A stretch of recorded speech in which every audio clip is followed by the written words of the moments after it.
वक्रतुण्डं महाकाय सूर्यकोटिसम्प्रभा निर्विघ्नं कुरु मे देव सर्वकार्येषु सर्वदा।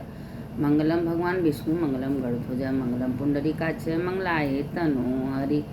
देखिए, शिव पुराण से शिव से ही जुड़ी हम कथा आप लोग को भेजते हैं। सब कहते हैं ना कि शिव जी का नाम लेने से, शिव जी की कथा सुनने से, शिव का चर्चा सुनने से उसका समस्त पाप तक काल नष्ट हो जाए, और शिव जी उसके हृदय में विराजमान होते हैं।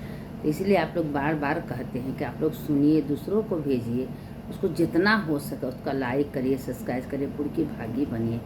इसमें क्या करना है, खाली बटन दबाना है, लेकिन आप लोग उसको करिए, पुण्य के भागी बनिए। देखिए, शिव पुराण की कथा में बहुत बड़ा महत्व होता है। शिव जी कहते हैं जो मेरे नाम से उठता है बैठता है उसके हृदय में हम विराजमान हो जाते हैं। शिव जी ही सारे संसार के आत्मा हैं। देखिए, माता पिता कभी कोई अपने बच्चों को कष्ट नहीं देते हैं, तो शिव जी पार्वती जी तो सारे संसार के माता पिता हैं, तो कैसे किसी को कष्ट देंगे। इसीलिए शिव से जुड़ी कथा आप लोग सुनिए शिव पुराण की।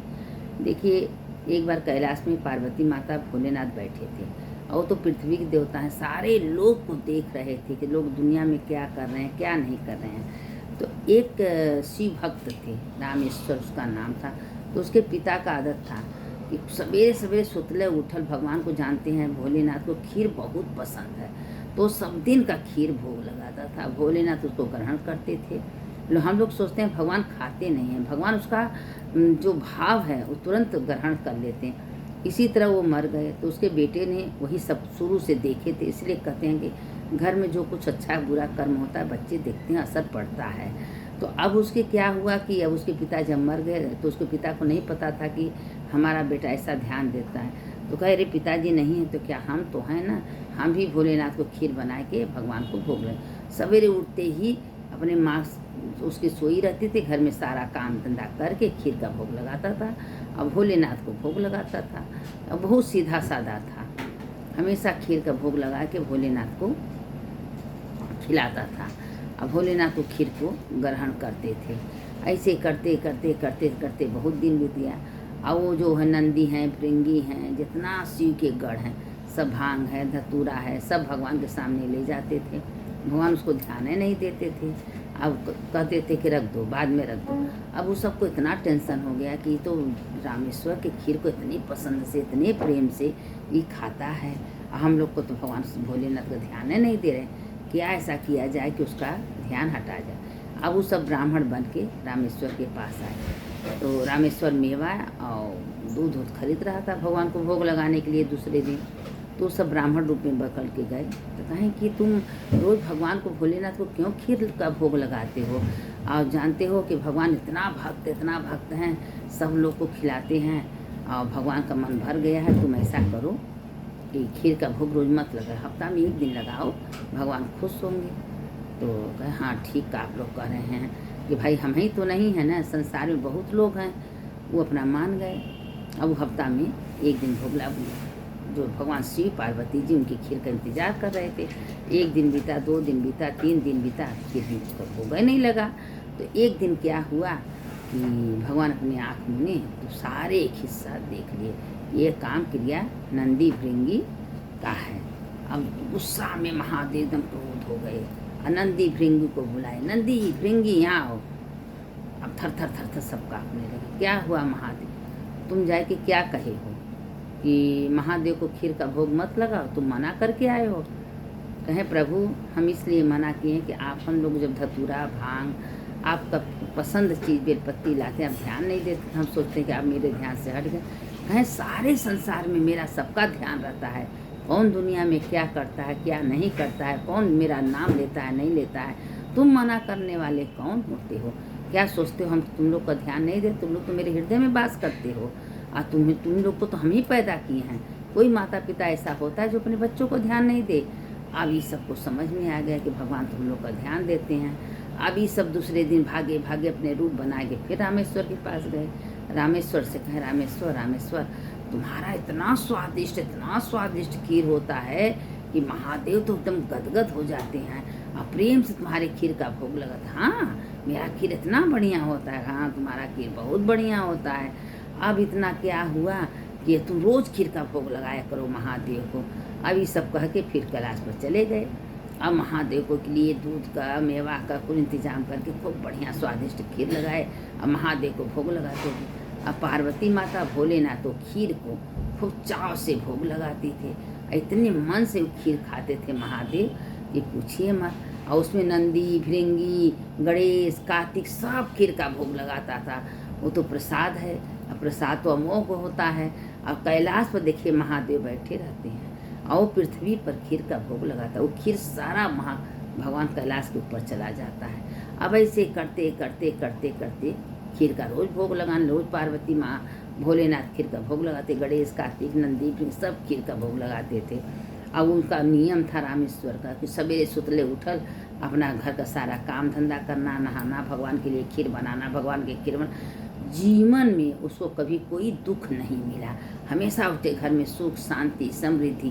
तो एक दिन क्या हुआ कि रामेश्वर का खूब अच्छे कुल में, अच्छे खानदान में सुशील लड़की से शादी हो। वो शिव भक्त थी, शिव को बहुत मानती थी, शिव का पूजा करती थी। उसी से उसका शादी हुआ। अब कुछ दिन बीता तो उसको 2 बेटे हुए। दोनों बेटे का उसका परिवार चलने लगा। अब इतना उसको सहाल से वो रामेश्वर की बीवी, दोनों बच्चे, उसकी माँ रहने लगी और उसके घर में सब था। लेकिन उसका नियम था कि हम कभी ऐसा नहीं होगा जो भगवान को खीर का भोग नहीं रहे। क्योंकि देखिए भगवान भोलेनाथ को बहुत ज़्यादा खीर पसंद है। इसीलिए कहते हैं कि नहीं आप लोग से हो सकता तो अमावस्या को, पूर्णिमा को जरूर खीर बनाइए, अब भगवान को भोग लगाइए।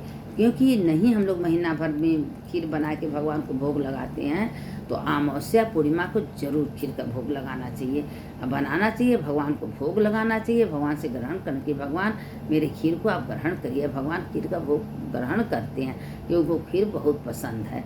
हम लोग तो भाई रोज़ बना ही नहीं सकते हैं, तो इसलिए भगवान को 24 घंटा में खीर बहुत पसंद है। सारे भोग प्रसाद में भगवान को खीर ही पसंद है। तो वो रामेश्वर इतने खुशहाल हो गया कि उसका नियम था, उसके पिता की परंपरा चल रही थी, उसके पिता ने कर रहा था, वो कर रहा। उसके बाद रामेश्वर का जब शरीर बूढ़ा हुआ तो उसके बेटे ने किया। ये परंपरा उसके घर चलाए थे कि रोज़ सवेरे सवेरे खीरे बनता था, भगवान को भोग लगता था। अब भगवान को भोग यहाँ लगाता था और वहाँ कैलाश पर भगवान पार्वती मुस्कुरा के, भोलेनाथ मुस्कुरा, उसके परिवार ने खीर का भोग लेते थे। इसीलिए कहते हैं जो हम लोग भगवान को भोग लगाते हैं खीर अच्छे से खिलाना चाहिए, साफ़ सुथरा बढ़िया से, क्योंकि हमारा भगवान ग्रहण करते हैं। और लोग कहते हैं भगवान सुनते नहीं, अरे भगवान कब नहीं सुनते हैं? 24 घंटा तो हमारे अंदर आत्मा में है, तो भगवान क्यों नहीं सुनेंगे? हम क्या बोल रहे हैं, क्या कर रहे हैं, कितना जप कर रहे हैं, कितना पूजा कर रहे हैं, कितना पाठ कर रहे हैं, सब भगवान सुनते हैं, सब भगवान देखते हैं। ऐसा कभी नहीं सोचना चाहिए कि भगवान नहीं देखते। भगवान तो हर कण कण में है। हम कितना चलते हैं, कितना डोलते हैं, उड़ते हैं, बैठते हैं, सब एक एक लिखा जोखा होता है।